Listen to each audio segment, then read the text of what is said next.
السلام علیکم، لبیک لبیک لبیک یا رسول اللہ، تاجدار ختم نبوت، زندہ باد زندہ باد۔ جیسا کہ آپ جانتے ہیں کہ چینل مرزا سینئر اور مرزا جونیئر کو ایکسپوز کرنے کے لیے بنایا گیا ہے، تو بغیر ٹائم ضائع کیے چلتے ہیں مرزا جہلمی کے جھوٹ نمبر 3 کی طرف۔ تو آئیے دیکھتے ہیں کہ مرزا جہلمی کیا بکواس کر رہا ہے۔ قرآن میں اللہ کے بعد سب سے زیادہ نام جس کا ہے وہ شیطان ہے، کسی پیغمبر کا بھی نام نہیں 3 دفعہ آیا۔ ہاں، سارے پیغمبروں کے نام جمع کریں نا، جتنی دفعہ ریپیٹ ہوئے ہیں اس سے زیادہ شیطان کا نام۔ یہ کافی عرصہ پہلے کا کلپ ہے جس میں مرزا جونیئر کہہ رہا ہے کہ قرآن پاک میں اللہ تعالیٰ کے بعد سب سے زیادہ ذکر شیطان کا آیا ہے۔ اس کلپ کے وائرل ہونے کے بعد کافی لوگوں نے اس کو جوابات دیے اور اس کو سبق سکھانے کی کوشش کی، لیکن یہ خود جو شیطان ہے اس نے کسی کی علمی کتابی دلیل نہیں مانی اور اپنی غلطی پر شیطان کی طرح ڈٹا رہا اور نیا کلپ جاری کر دیا جس میں مرزا جہلمی کیا بکواس کر رہا ہے یہ بھی آپ خود ہی ملاحظہ فرمائیں۔ مجھے کسی نے بتایا، جس طرح ایک بھائی نے کلپ بنایا ہے جی، آپ نے کہا کہ جی قرآن میں سب سے زیادہ نام شیطان کا ہے۔ پہلی بات یہ ہے کہ میرا کوئی کلپ کا ایک چھوٹا سا جز کاٹنا یہ علمی خیانت ہے۔ میں ایک پوری بات کانٹیکسٹ میں کر رہا ہوں، اس کے دوران ایک بات ہوئی ہے جس میں میں نے بتایا تھا کہ صحیح مسلم میں حدیث ہے کہ نبی علیہ السلام نے حذیفہ ابن یمان کو 12 منافقین کے نام بتائے تھے، اور پھر میں اس میں کہہ رہا تھا کہ اس میں بڑے سخت الفاظ ہیں کہ میرے صحابہ میں 12 منافق ہیں۔ میں آج اس کو تو میں اس کانٹیکسٹ میں بات کر رہا تھا کہ ان حدیثوں سے اگر کسی کو تکلیف ہوتی ہے نا تو وہ نبی علیہ السلام سے نعوذ باللہ ٹکر لے رہا ہے، تو ہم تو نہیں ٹکر لیں گے، ہم تو کہیں گے کہ ہم غیبی خبروں پہ ایمان لاتے ہیں، یہ دلائل النبوہ کی خبریں۔ میں نے کہا یہ تو اسی طریقے سے ہے جیسا کہ کسی کو شیطان کے نام سے چڑ اور ہو کہ جی قرآن اتنی مقدس کتاب ہے، اس میں تو شیطان کا نام ہے تو میں اس میں سے نکال دوں۔ تو قرآن میں شیطان کا نام آنے سے کسی کو تکلیف نہیں ہونی چاہیے۔ تو اس میں نے فی البدی بولتے ہوئے بات کی کہ قرآن پاک میں اللہ کے بعد سب سے زیادہ شیطان کا نام آیا۔ تو وہ ایک بندہ جو ہے نا جناب کیلکولیٹر لے کے بیٹھ گیا کہ جناب وہ تو شیطان تو اتنی دفعہ آیا، حضرت موسیٰ کا نام زیادہ ہے۔ مجھے اس سے بائی چانس یاد آ گیا۔ میرے بھائی، آپ ایگزیکٹ اگر ناموں کا معاملہ دیکھتے ہیں تو شیطان صرف شیطان کے نام سے نہیں، شیاطین کے نام سے، طاغوت کے نام سے، ابلیس کے نام سے، الغرور کے نام سے، کتنے سے۔ اور یہ میں وہاں پہ کوئی ضرب تقسیمیں لگانے نہیں بیٹھا ہوا تھا، میں اب بھی اپنی بات پہ قائم ہوں کہ اللہ کے بعد سب سے زیادہ قرآن پاک میں جو ذکر آیا ہے، ذکر بد اس کو کہتے ہیں، ذکر خیر نہیں۔ اور واللہ اگر میں اس طرح کی غلطیاں نکالنی شروع کروں نا،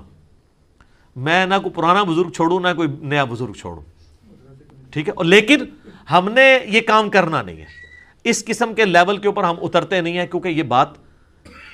پھر وہ دوسری طرف چلی۔ جیسا کہ آپ نے مرزا جہلمی کا دوسرا کلپ بھی سنا، اس میں بھی مرزا جہلمی ڈٹائی کے ساتھ اس جھوٹ پر قائم و دائم ہے کہ قرآن پاک میں اللہ تعالیٰ کے بعد سب سے زیادہ ذکر شیطان کا آیا ہے، چوری اوپر سے سینہ زوری۔ اور پھر یہ دعویٰ بھی کر رہا ہے کہ اگر میں آپ لوگوں کی طرح غلطیاں نکالنا شروع کر دوں تو نہ کوئی پرانا بزرگ بچے اور نہ ہی کوئی نیا، جبکہ علماء کے بیان سے اپنے مطلب کا کلپ کاٹنا یا کسی کتاب سے کوئی عبارت یا کوئی جملہ ہائی لائٹ کر کے عوام کو گمراہ کرنے کا کام مرزا جہلمی نے خود ہی شروع کیا تھا۔ خیر، ہم چلتے ہیں اس کے جھوٹ کو علمی کتابی طریقے سے بے نقاب کرنے۔ چونکہ مرزا جہلمی کہتا ہے کہ قرآن پاک میں اللہ تعالیٰ کے بعد سب سے زیادہ ذکر شیطان کا آیا ہے، تو مرزا جہلمی کے اس جھوٹ کو بے نقاب کرنے کے لیے مفتی عبدالحکیم سعیدی صاحب نے تحقیق کی، اور ان کی تحقیق کے مطابق قرآن پاک میں شیطان کی تمام اقسام کے نام ملا کر بھی تعداد 136 ہے، جبکہ قرآن پاک میں صرف 6 نبی،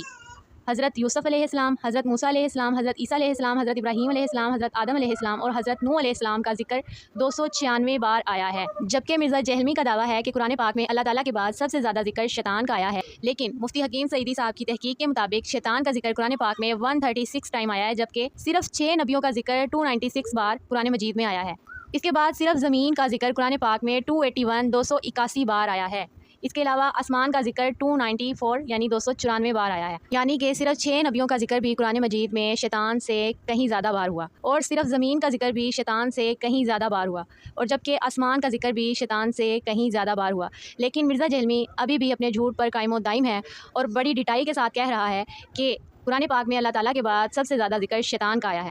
کاش کہ مرزا جہلمی نے من گھڑت آیات کا ترجمہ اور حدیث کا ترجمہ کرنے کی بجائے قرآن پاک پہ غور و فکر کی ہوتی، تو اس کو پتہ ہوتا کہ اللہ تعالیٰ کے بعد قرآن پاک میں زیادہ ذکر شیطان کا آیا ہے، یا انبیاء کرام کا آیا ہے، یا زمین کا آیا ہے، یا آسمان کا آیا ہے، یا مومن مرد اور عورتوں کا آیا ہے۔ لیکن افسوس صد افسوس، مرزا جہلمی نے قرآن میں غور و فکر کرنے کی بجائے لوگوں کے ایمان کے ساتھ کھیلنے کو زیادہ مناسب سمجھا، اور جس میں آج وہ کسی حد تک کامیاب ہے۔ مرزا جہلمی کے فالوور سے گزارش ہے کہ واپس آ جائیں دین کی طرف اور اس فتنے کو ہمارے ساتھ مل کر ایکسپوز کریں، تاکہ جلد از جلد اس فتنے کو بے نقاب کر سکیں اور اس کا اصلی روپ عوام کے سامنے لا سکیں۔ اور اگر مرزا جہلمی کا کوئی فالوور اس کے جھوٹ کو سچ ثابت کرنا چاہتا ہے اور اس کا دفاع کرنا چاہتا ہے تو اس کو قیامت تک جواب دینا ہے اس کا۔